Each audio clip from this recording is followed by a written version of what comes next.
Alright, so it's been about 2 days now since we got the switches. You saw mine before, the neon, on the launch day video, and then she got hers, the gray. Actually, Walmart sent it super rush shipping, so it got here today early in the morning. Woke us up, so it was a really nice surprise. And they also sent us a $20 gift card for Walmart, which they really didn't have to do, and props to Walmart for sure for doing all that. So now we have both our switches. They both work really well, no problems.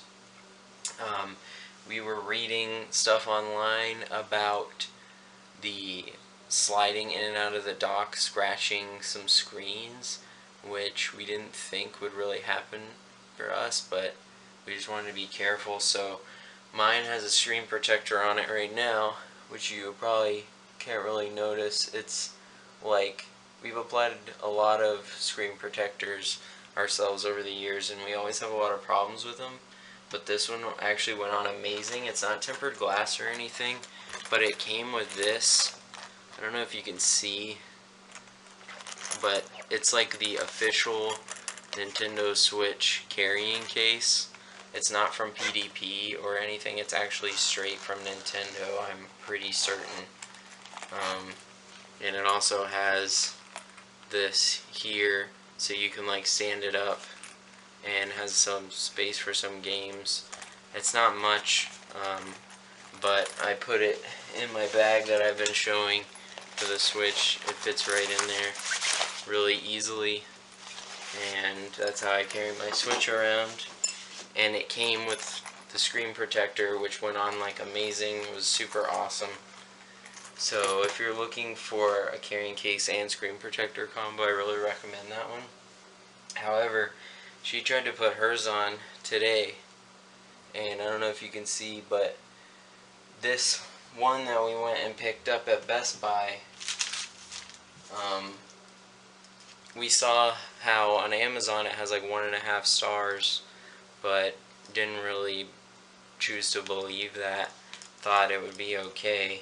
It says officially licensed from Nintendo, so we thought it might be the same screen protector as the one mine came with, but the reviews were right on Amazon. It's truly terrible.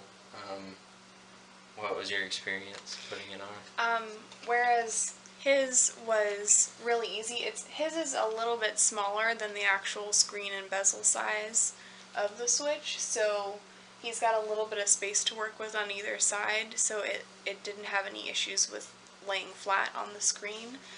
But mine, however, you probably couldn't see it in the camera, but the corners are lifting up because they're not exactly flush. No matter, I try to put it on twice, and no matter what I do, the bottom is flush, but for some reason the rest of the edges are not correct.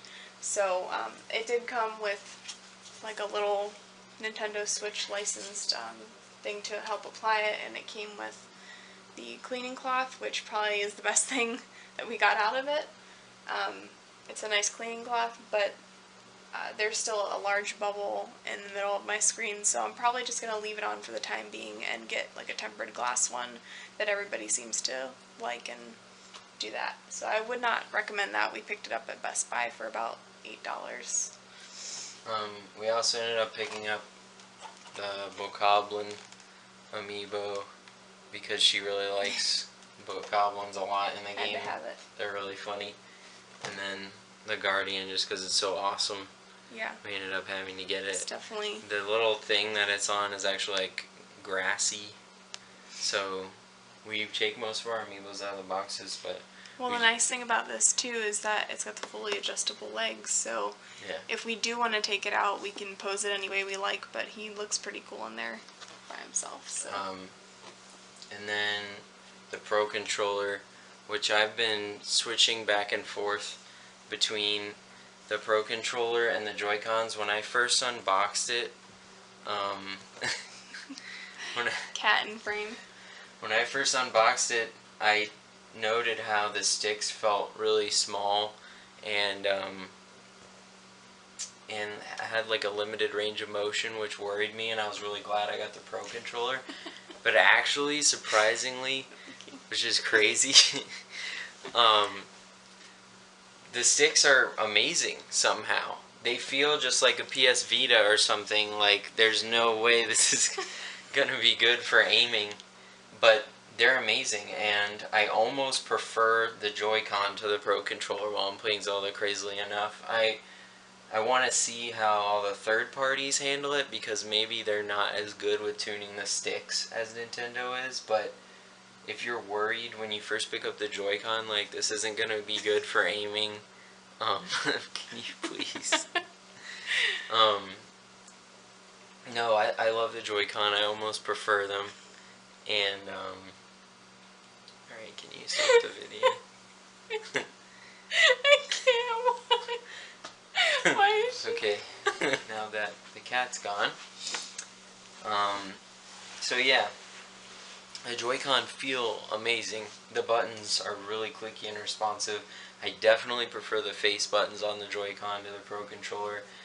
The Pro Controller sticks are better overall, but the Joy-Con ones are really solid. And they just have a really nice matte feel to them. As far as battery life goes, I've been playing Zelda a lot, and it hasn't been an issue whatsoever. I haven't seen the Joy-Cons even go like under 3/4 battery life, and then the Pro Controller's got twice the battery of that. So, well, one reason I am glad we got the Pro Controller is because I didn't really realize that the Switch is a different kind of USB from micro USB. I thought it was like the kind that most like Android phones out there are, but it's Type-C, which is a slightly different connector, which I actually didn't have a Type-C charging cord for like on the go. I guess I could have brought the AC adapter with me, but I'm glad, because now I have one that came with the Pro Controller for charging the Switch. We're gonna do full reviews for Breath of the Wild. I'm gonna do a review for it, and then she's gonna be doing a review for Bomberman R. But we're gonna talk about right now our first impressions, because we really want to delve into everything before we give out our final review. Breath of the Wild, you probably heard it from everyone already, but it's an absolutely incredible game. It's phenomenal. There's very little possible to say negative about it. It's hard to describe without actually playing it yourself. You can do everything and anything you can think of. If you look on our Instagram, I posted a clip last night where there was like a little bokoblin base, and they were up in a tree with a bridge that was attached by ropes, so I couldn't get up there, and there was a nearby campfire, which I ran over, and I didn't have like fire arrows or anything, so I just drew my bow, and then I like walked Link over to the campfire and moved the bow through the fire. The arrow tip caught on fire. I aimed the bow at the ropes, shot them, the bridge fell down, the bokoblins came down, and I attacked them as they were running down the ramp with a spear. And it was just like, there's so many cool little emergent gameplay elements, because you can really like, I mean, you can shoot fire around guys to like close them in and they panic. The bombs that you have aren't limited supply like the old Zelda games. They're more like Link Between Worlds, where there's like a cooldown, and they're remote detonation only, so they blow up whenever you want them to. And then the bombs come in like a circular or a square form, so the square ones just kind of sit. You don't have to worry about them rolling down a hill. And I dropped a square bomb on the ground, hoping to do like a tactic where I dropped it on the ground, ran towards some bokoblins, and then led them back so that I could then detonate the bomb underneath them. But one of them ran over and picked it up, and then like held it over his head and started laughing and like running towards me, and then I detonated it in his arms, and it like killed all of them. And then there was another instance where the blue bokoblin, I don't know if this is actually a thing, or if they all do this, but I've only seen the blue ones do this, which is cool because they're stronger, so maybe they're also smarter in their AI. He kicked the bomb away as I was trying to detonate it, just out of like the minimum safe distance, so it didn't hurt him. Stuff like that, like there's just so many cool things. The graphics are really pretty. It looks like an anime. Um, so many items, huge world. You can go anywhere. I'm loving it immensely. Unless suddenly the game becomes terrible all of a sudden, it's definitely going to be a 10 out of 10 for me. So I'll let you talk about Bomberman.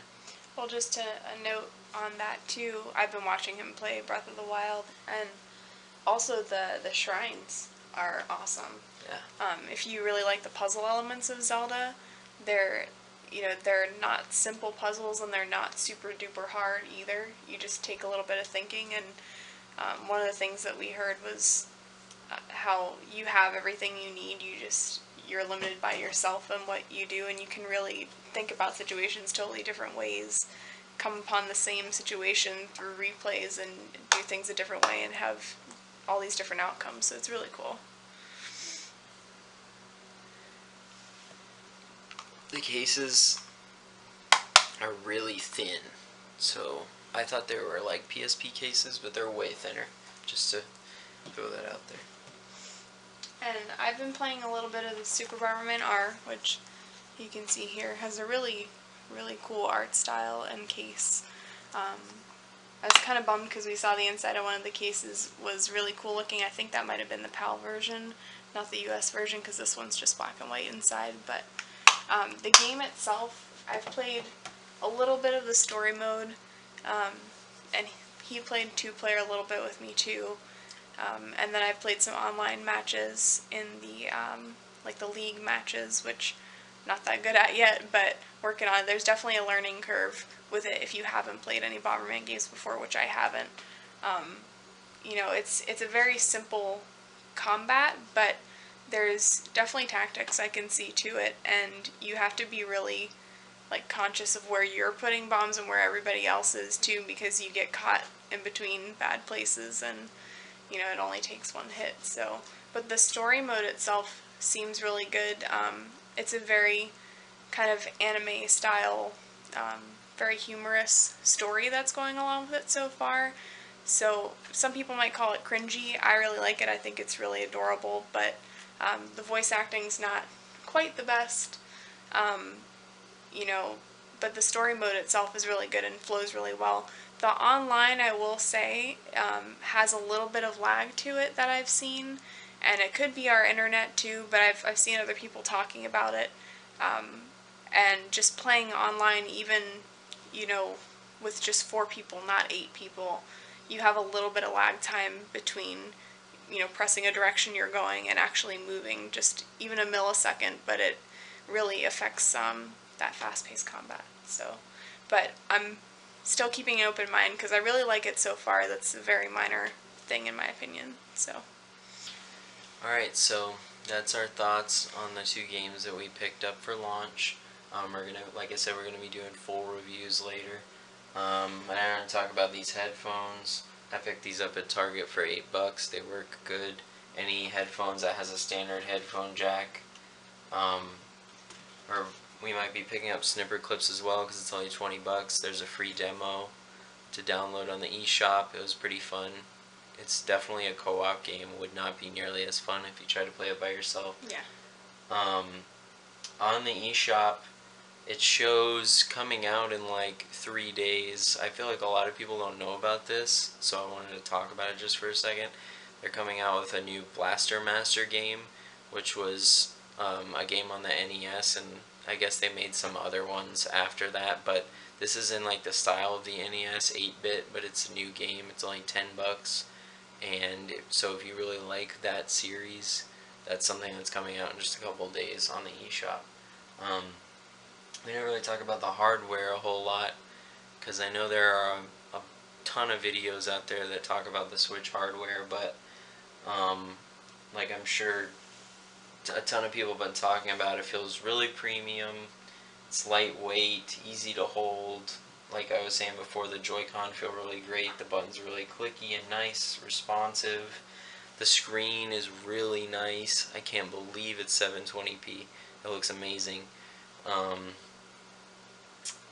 the uh, the SD card slot is under the kickstand. It's really easy to get to.